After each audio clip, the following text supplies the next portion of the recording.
Today we are going to start a new unit, fifth unit, and that is dealing with the social issues. Social issues. So there are three lessons in the unit. They are the Storeyed house part 1 and 2, and then the third lesson, the abandoned. Okay, so that's the point. So the first lesson is about the Storeyed house, the first part. So as the name suggests, social issues. So the description of the story is based on a social issue. So it's very important to deal with such kind of social issues because they are all destroying the good India, because these social issues become the obstacles for the development of our nation. So what is a social issue? Can you say such kind of an example, a social issue that exists in this in your society or near to your home, near to your in your village or in your state? Can you identify such kind of a social issue? Yes, some of you may be telling that corruption is an issue, caste issues, caste problems, discrimination on the basis of caste, and there are so many other economic unemployment problems. So similarly there are many such kind of social issues.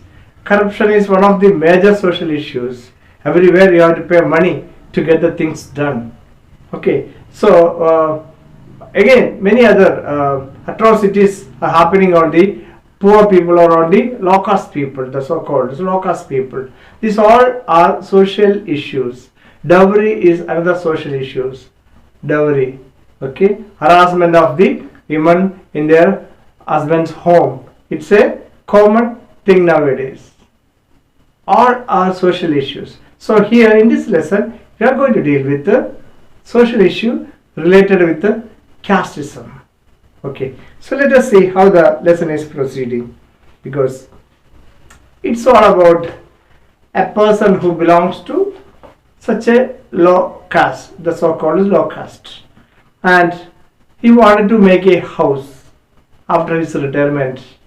When he came back from the place where he was working, he decided to make a home. He wanted to make a storeyed, means the first floor, second floor, like that. He wanted to make a storeyed house.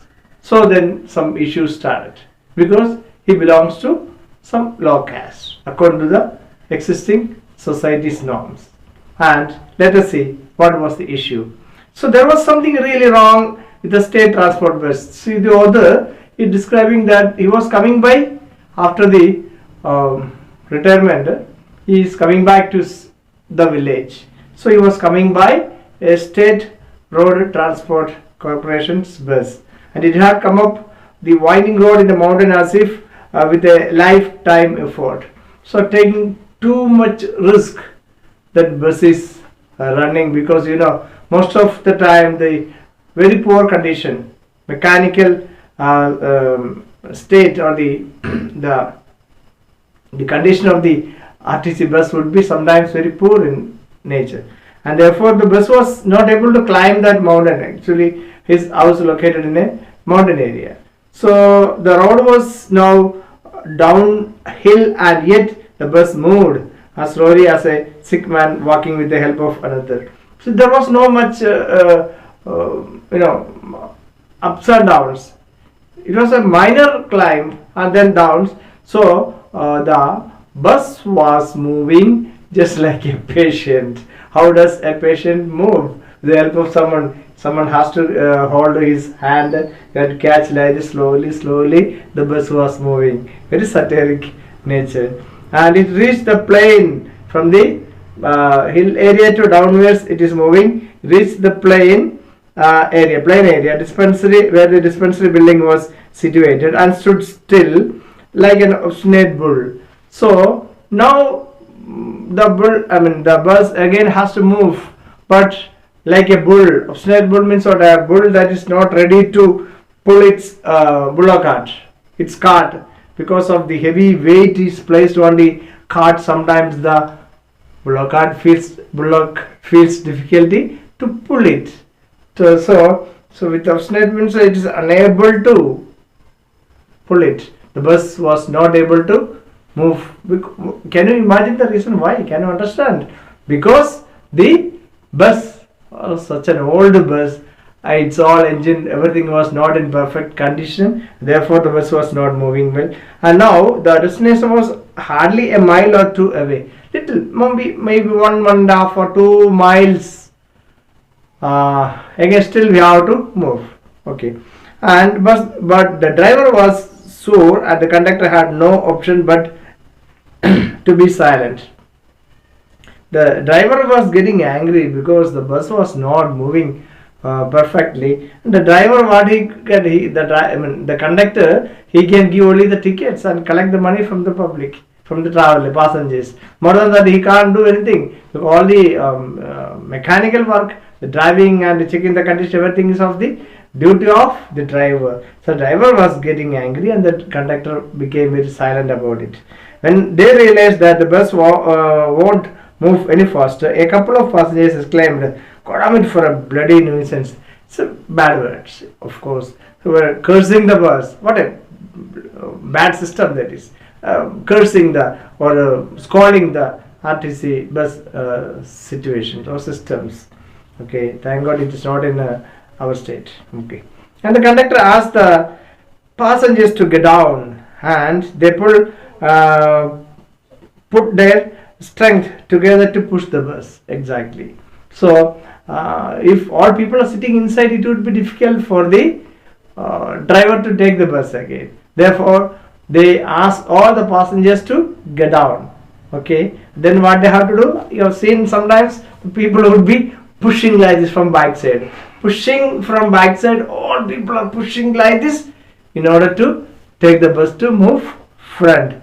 Not much, for little, only maybe 1-2 miles. Again, the bus has to go. But it became very horrible. Having gained this initial momentum, the bus started. So when you are pushing like that, naturally the bus starts. Okay, the bus starts, and the passengers clambered up, jostling one another. The conductor, because now all the passengers, when the bus starts, bus is slowly moving, and now the passengers how to get inside the bus. So they were all pushing each other, because otherwise the bus would run away, and they managed to got into the bus, and the conductor rang the bell. The bus gradually took on speed. Slowly or gradually, the bus entered the speed. It entered the village reluctantly, like a truant child being dragged to school. So how did the bus enter? Now the bus almost reached to the village, just like what? Like a child who is not ready to, reluctant to go to school. Truant child. Have you seen such a child Monday morning and all? You might have seen sometimes small kids, they don't get ready and they don't go to school. So the parents will beat them, will scold them, will push them, drag them, sometimes nicely thrashing them. So like by force taking the child to the school. In such a way, the bus was moving slowly, because it was not in a fit condition. Okay, then as it wound its way through the curves on the outskirts, it groaned and croaked like a hen about to lay eggs. So the hen, it was making some kind of noises, I must say. Others say just like the hen is about to lay the eggs. When the hens are about to lay the eggs, it would make some sound. It's not okay like that. It was making some sound, and then it stopped with a bang in front of Bujaba Patil's residence. Still little more is there to proceed. Okay, then only the bus station would reach. But well before that, but almost the bus reached the village, and Bujaba Patil is a big shot. It's a rich man maybe in that village. So in front of his house, the bus stopped. As it halted, it gave a big lurch, sending the passengers shelter, churned like water in a pitcher when the carriage tumbles. So just like all of us sudden brake when we applied, how the vehicles will move, the passengers sitting inside would go under, all of one above the other, or above the seat, or like that, or above the luggages. Sometimes we may fall. No? So in the same way, when the driver applied the brake, not applied actually, all of a sudden it halted, it stopped. And what happened? Yeah, the water, just like when you are falling down, the water will fall down. So all the passengers go down. The coolie put his hand on a huge wooden box and shouted, whose box is this? So naturally you can expect the bus stations, the coolies would be there. Well, who are coolies? They will be wearing some kind of union like people, either red or blue shirts, or like that would be their uniform. They would carry their identity card or something would be there, because they are the people with the license to take the luggages from the passengers. So they charge from the passengers. Sometimes they take a little more also. So there was a huge box, and touching on that, this coolie asked, what was that? He asked, whose books is this? Whose is this? Bayaji, who was brushing away the dust from his body, answered, oh, it's mine. Please lower it down. From actually it was placed on the top of the bus, okay, because it was heavy. And climbing on the top, the coolie asked, whose box is this? So Bayaji, he is the hero. The story is about Mr. Bayaji. So he said, oh, it's mine, it's mine. What he was doing, he was actually removing all the dust from his body, because such a long journey, it happens in Maharashtra somewhere, and he was too dusty, all dust and all. He was clearing away his, freshening up just by removing all the dust and all from the body, from the dress. So the coolie heaved and grunted as he lowered the box with Bayaji caught with ease. The coolie was taking it and bringing it down as if it was a very difficult job for him. At the same time, Bayaji too helped. For Bayaji it was quite easy, but this man pretended as if it is very heavy. Bayaji had packed his entire household goods in this box. So now Bayaji is on the coming back from his village. There was no longer any reason to hang around in Mumbai. So Bombay, because the story was written a long time back. That time the name was Bombay. Now it is called Mumbai. He had worked honestly for the past 35 years in the dockyard. Okay, in the shipyard he was working, and had retired from the service just 2 months before. Now this man is bringing back all his luggages and everything is coming back. Okay. Now the story is proceeding like this. Otherwise, the entire life, so many years, he had been living there alone. His family is whereas in the village, family, children, and all are in the village. So, whereas this man was a very gentle man, he was working so many years there, and now he got retirement. Now that he got retirement and is now in the coming back. Okay, so that is the scene that we are seeing, and otherwise, his entire life had been spent lifting heavy loads. This man actually was working in the shipyard and used to carry such kind of heavy loads. For him, carrying this box is not at all a difficult job. But now he is not here as the coolie. Coolie is another person now here. So he had worked very hard whenever he could, day and night. So he is not a person with a white collar job. He was an ordinary person, a coolie. He worked and he did a lot of hard works. Bayaji had crossed 60 but was in sound health.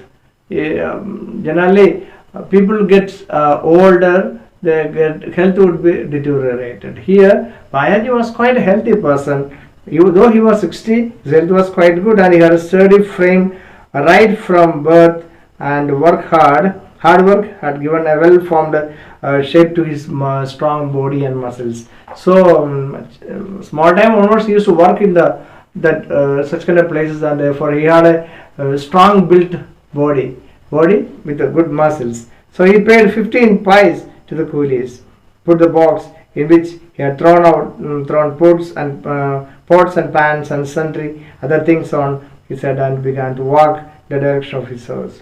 So actually he had offered 15 pies. So long time back story. Therefore, paisa also is very valid. So he was walking, and along with the Bayaji also is carrying some small luggage with him. He didn't want to give more trouble to the person who is coming with him. So,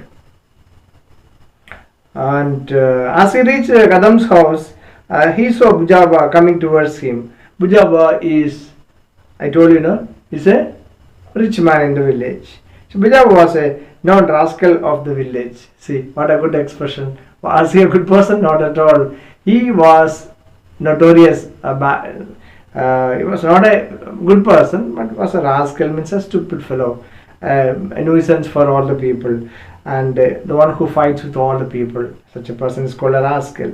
Bayaji balanced the burden on his head, straightening his head, and greetings to you, sir. How are you? How are things with you? So, who asked? Bayaji asked to. For whom? For whom? Bujaba. He asked, how are you, sir? How is the condition?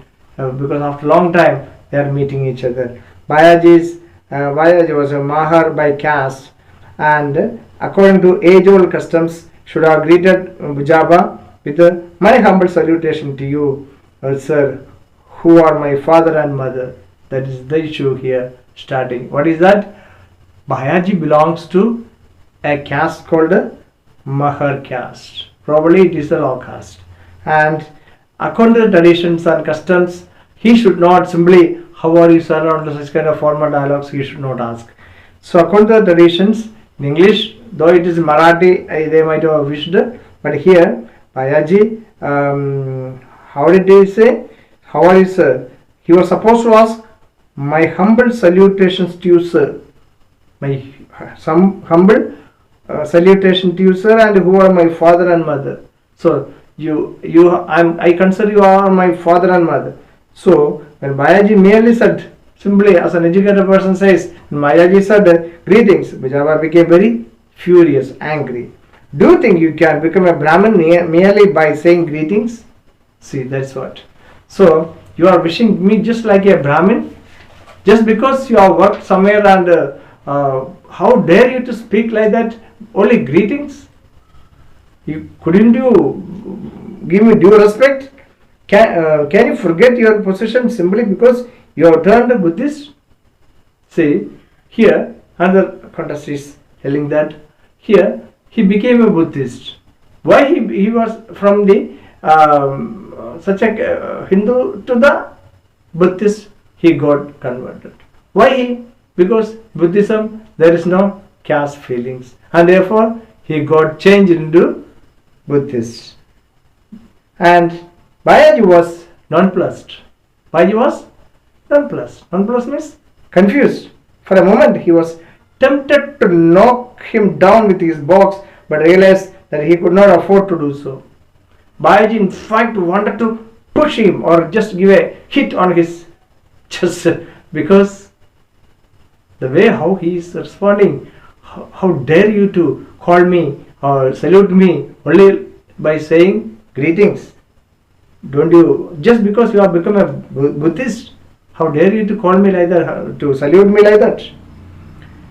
But he did not attack. Besides, now he had come back to his village. There are two reasons are there. First of all, he didn't want to make a fight with anyone. Moreover, now he had to live in the village forever, because retirement, everything is over.